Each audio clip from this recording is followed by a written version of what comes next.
Good morning po sa inyo lahat. Isa pang muli yugto ng ating daily Bible blessings. Pamagat po ng ating aralin ngayong umaga ay sumunod sa Diyos kahit mahirap. Sumunod sa Diyos kahit mahirap.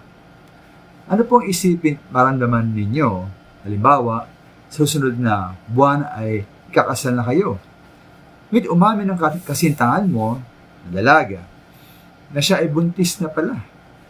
At hindi kayo na kanyang nobyo ang ama ng kanyang dinadala.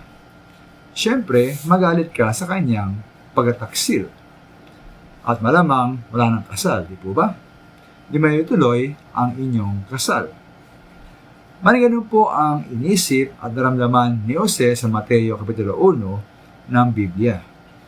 Ayan po sa verse 18, itong naganap na ipanganak si Jesucristo. Si Maria na kanyang ina at si Jose ay nakatakda ng magpakasal. Ngunit, bago sila makasal, nalaman ni Maria na siya'y nagdalang tao sa magitan ng kapangyarihan ng Espiritu Santo. Dahil dito, si Jose po bilang taong matuwid at dahil ayaw niyang malagay sa lubos na kahihiyan, si Maria, binalak ni Jose na kanya pong hiwalayan si Maria ng palihim. Ngunit dahil sinabi ng isang anghel ng Panginoon sa kanya, kay Jose, hindi dapat siyang matakot na pakasalan si Maria at ang sanggol nga ay mula sa Espiritu Santo, sumunod pa rin si Jose. Pinakasalan pa rin niya si Maria. Bagkus ang isilang na bata nga at ang lalaki, ang Panginoon Jesus ay isang tagapagligtas. Sa ating buhay mga minamahal, madali sumunod sa utos ng Diyos kung sang-ayon ang utos sa ating paniniwala at nais, di po ba?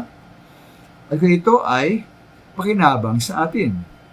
Ngunit, paano kung ang pagsunod ay tila labag sa ating paniniwala, sa ating nais, at sa ating interes? Halimbawa, pagod at puyat na kayo, dadalo pa ba kayo sa panambahan? O eksakto lang ang budget ninyo, ngunit magbibigay pa ba kayo ng tithes and offerings sa ating church? Patawarin mo ba't unawain ang iyong taong kinainisan na gumawa siya ng masama? Siya rin po'y inis din sa inyo?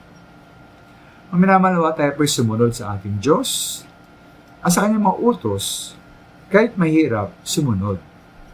Dahil ang ating Panginoon, ang Diyos natin, ay dapat masunod, siya po ang boss natin. Maraming salamat po.